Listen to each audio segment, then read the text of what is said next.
This is Radio TV Phono Nut, and what you see here is a 19-inch GE/RCA/Thompson Consumer Electronics color TV from March of 1989.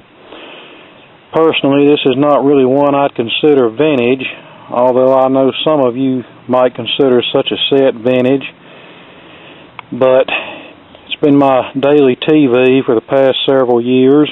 It's one I picked up at an estate sale for $10, and I was the only one that was even giving it a second look. Everybody else was just walking past it like it wasn't even sitting there. Well, it's been a good and faithful servant all these years, but here lately it's decided to act stupid. Mainly the on-screen display changing from green to black, which that's really no big deal because it stays on channel 3 with a converter box connected to it anyway. And then it started randomly cycling on and off by itself at various times of the day. And that's when I decided I'd better take it out of service and do a little work on it before it turns on at 3 o'clock in the morning at maximum volume, because these sets have been known to do that too. And if you don't correct the problem, it has been known to cause the horizontal output transistor to short, so don't really want that to happen. So let's see what we got here. But when this set decided to act ugly, put a little 12-inch GE black and white from the 70s in its place, and that's what I've been using for my main television. About all I watch on TV is the local news, and I mainly listen to that instead of actually watch it. And I sometimes watch tapes and DVDs of old TV shows, but that's about it. I haven't really kept up with a current TV show since MacGyver went off the air, and you know how many years ago that's been.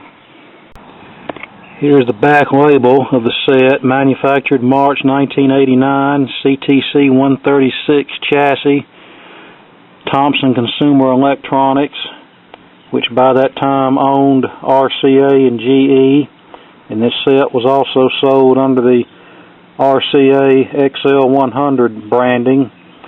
In 86, I believe it was, GE bought out RCA, and then GE closed down their TV plants, so pretty much everything at that point was just a rebadged RCA, except the stuff that GE was having made by Gold Star and Samsung and Panasonic. And then in 88, GE sold the whole line to Thompson Consumer Electronics, and it was pretty much all over at that point. This particular chassis here was an RCA carryover, and it's actually a decent set. The CTC 146, it came after this one, I don't particularly care for. And then after that, the CTC 170 series chassis came along, and those were the ones with the infamous tuner on board that gave so much grief. Made a lot of money for TV shops, but was a really stupid design. And here's the inside of the set, kind of dirty, but I've seen a lot worse. RCA branded picture tube, that's our main chassis on a single board, and this is our tuner and tuner control assembly, and that's where I believe the trouble lies. The particular one in this set is known as an MTT 002B. There were many MTT modules, different modules, depending on the features your set had. Some sets had a red LED channel readout, some had on-screen display, some were remote control, some had a electronic digital channel keypad, but a standard pull-on-off and volume knob. And like I said, what modules in the set depends on what features it has. And these modules develop cold solder joints inside, which I'll show you in just a few minutes. Now, back in the 90s, whenever I was a teenager, I was repairing a lot of these sets that use this MTT module. and the older versions that had the separate MST and MSC control and tuner modules that were bolted back to back. Those date back to the late 70s and were made up until the mid-80s when this single MTT module was introduced. And most of those modules in that series had bad solder connections, even the ones from the late 70s on up. But it got to the point this MTT module was over $100 exchange. And whenever you're a teenager trying to fix up used TVs to sell, it's not really good to spend $100 on a module that you probably wouldn't even get that much out of the TV unless it was going in a nice full-featured console. So I started learning how to repair these myself and fixed a good many of them. And here's the module, and there's a number of cables that have to be unplugged, both from the main chassis and the control panel on the front of the set, but they're all fixed, so you can't plug them in wrong. Now we have to get the top and bottom cover off, which, if nobody has messed with it, it's generally soldered in place. If you go around here, you have these little tabs that clip on that you have to release, and some of those are soldered. And then you see around here, and you have some soldered connections, points here that have to be desoldered in order to release the covers. Now, don't do what some shops did. I've seen some shops that took the lazy way out, and they just unclipped the top half of this cover and literally bend it over to resolder what needs soldering, and then they bend it back up and clip it back, and leaving a big crease in the metal cover there, which is very sloppy. So don't do sloppy. Do it the right way. Oh yes, and there are a couple of twist tabs you have to straighten out in order to lift the cover off. You might be asking yourself, why do they go to so much trouble soldering up everything and using the clips and the twist tabs? Well, that's simple. This serves as shielding, and it's important that this tuner and control assembly module be well shielded, because if it's not, that can cause all kind of crazy, goofy things to take place. Okay, here's cover number 1 removed. You just have to desolder everything and just be patient, and sometimes you may have to gently pry up on the cover while heating the connection with a soldering iron so it'll break loose. And here we are with the top removed. Now what you want to resolder is all of the plugs where something plugs onto the tuner, and you want to resolder all of these wire wrap stakes to the printed circuit board, and then you want to check all the ground connections where the metal shield solders to the printed circuit board. Okay, I've gone over everything with a soldering iron, and I replaced 3 electrolytic capacitors that had questionable ESR. Those have been known to cause trouble. And there's a transistor in here that will fail, especially if lightning hits the set. And depending on the failure mode, the set either won't turn on or it won't turn off. And I think it's this one right here, but I don't go to the bank on that because it's been a while. But I could find it if I needed to. But yeah, the top portion of this is the control circuitry. The bottom portion is the tuning circuitry. And now we'll put the shield covers back on and reinstall it in the TV. We'll put it back together, turned it on, high voltage came up, something arced, fuse blew, and the smell of a burnt flyback, and that was it. Alright, here's the horizontal output transistor, and I'm checking the ground, and it's shorted every way it can be shorted, so that's typically what happens. Flyback transformer shorts or arcs out like this one did, causes the horizontal output transistor to short, and oftentimes that also takes out parts in the power supply, such as the regulator transistor or IC and associated circuitry. I'm not even going to dig that far back because there's no need to. As far as this flyback transformer, I doubt I can even get a replacement anymore. If I can get a replacement, it'll be some cheap crap Chinese generic, and I've learned my lesson on using those. or it'll be somebody that has a NOS factory original, but they'll want some ludicrous price for it, and the television is not even worth that. You know, I'd love to keep using this set, but on the other hand, this is really not a vintage TV. It's not one that I'm really attached to. But I will say this, 31 years is an impressive run for a television, especially one that doesn't appear to have been serviced before I opened it up. And I'd like to see you get that many years out of a flat screen. In fact, some family members of mine are wanting me to get a flat screen, and they even offered to buy me one. And I said, no, I don't want a flat screen. Don't go spending your money on me a new television. All I watch on TV is the news and some old show on a tape or a DVD. That's it. In fact, right now, when this set decided to take a dump, I went down and grabbed a little 12-inch black and white GE from 1979, and that's what I'm watching.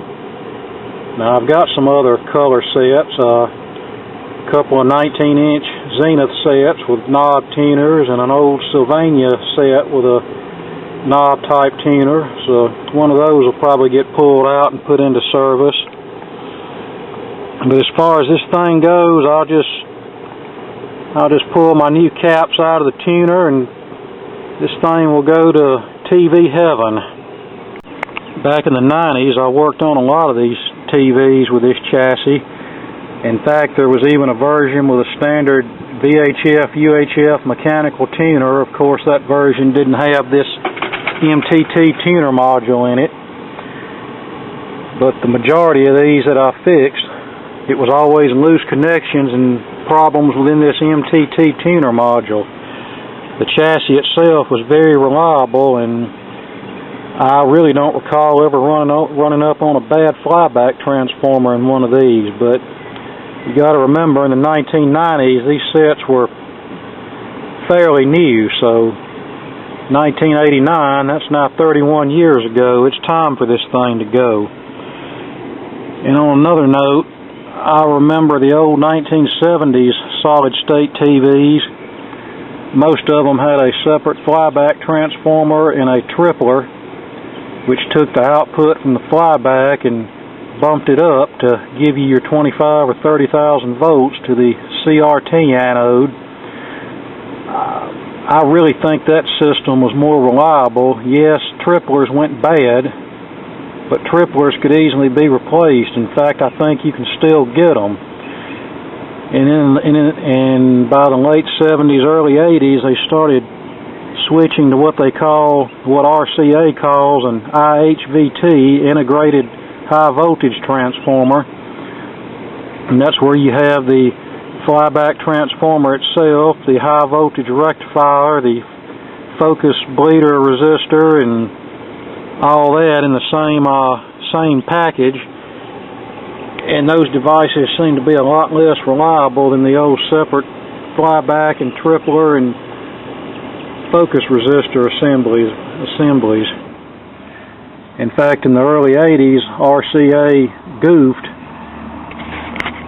on manufacturing of a certain flyback transformer in some of their TVs, and they were failing left and right under warranty, and that cost RCA a bunch of money. Now, the improved flyback seemed to hold up, but yeah, that's one thing about, I know people are starting to collect these 80s and 90s TVs, and that's going to be a big problem for them, because unlike the 60s and 70s and even older stuff that use pretty much off-the-shelf parts that can still be found, sets such as this one use proprietary ICs and flyback transformers and other parts.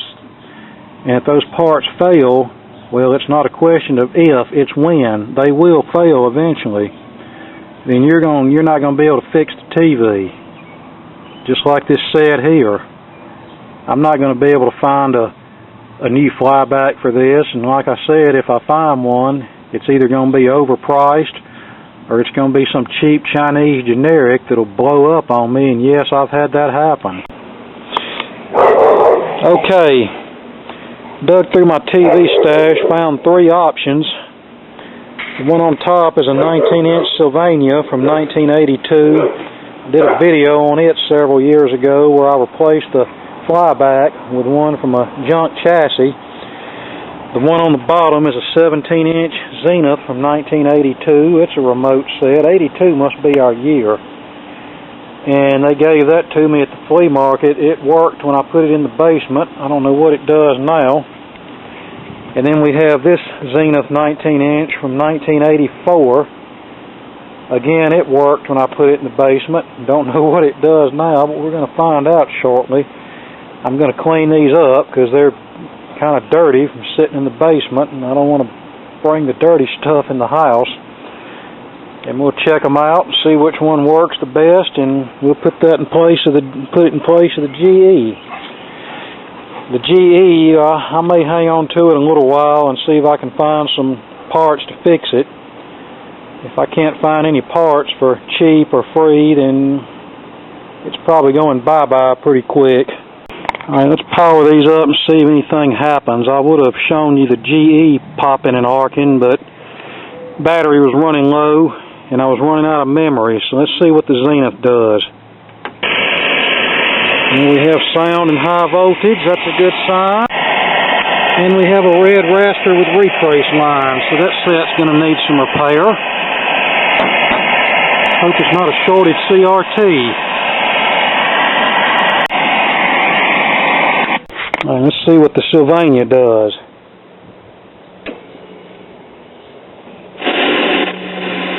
And it has sound and high voltage.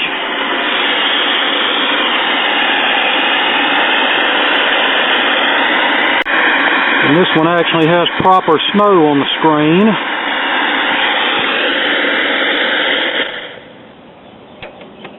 Alright, let's see what Zenith number 2 does.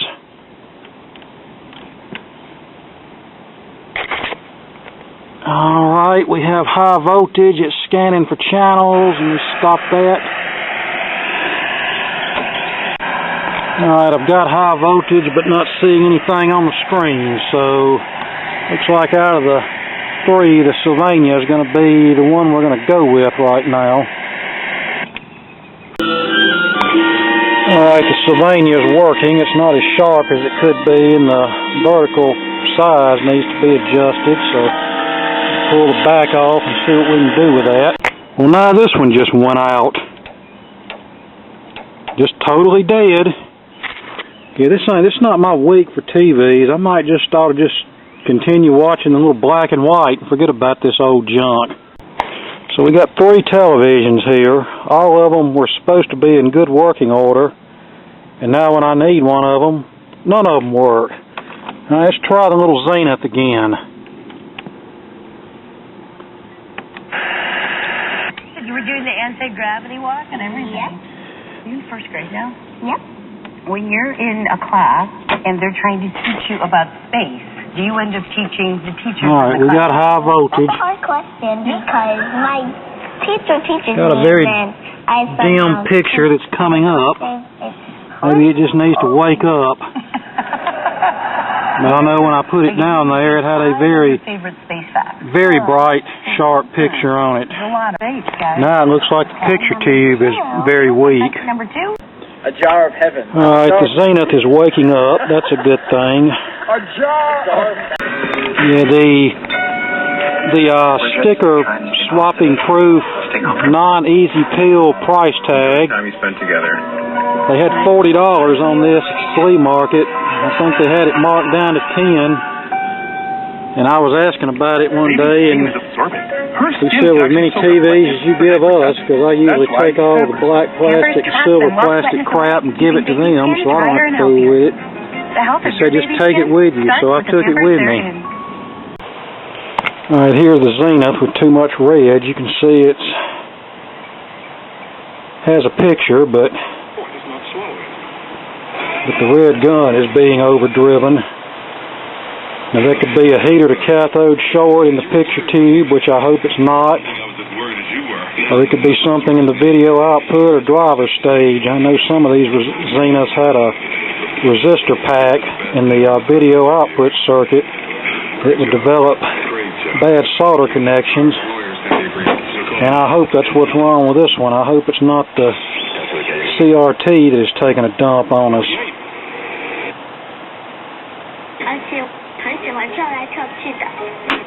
Now I'm going to open this Zenith and check a few things and make some adjustments, but this is probably going to be the one we're going with. And then I'll check the other Zenith out, the Sylvania. Nothing would surprise me with that one. That was sort of a cheap set when it was new, and they were known for having issues. Here's Family Feud, and I will say Family Feud was way more classy back when Richard Dawson was hosting it. When he left, it started going to pot.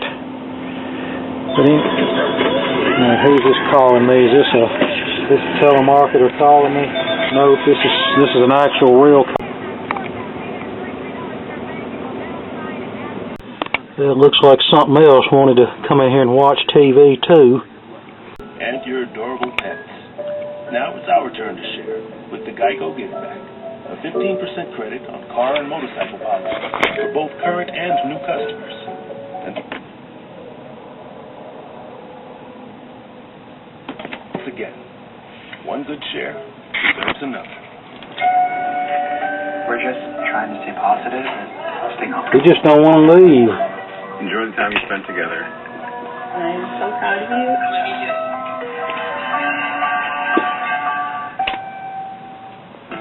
When allergies attack, the excitement fades. Allegra helps you say yes with the fastest non-drowsy allergy. Yeah, that got rid of him.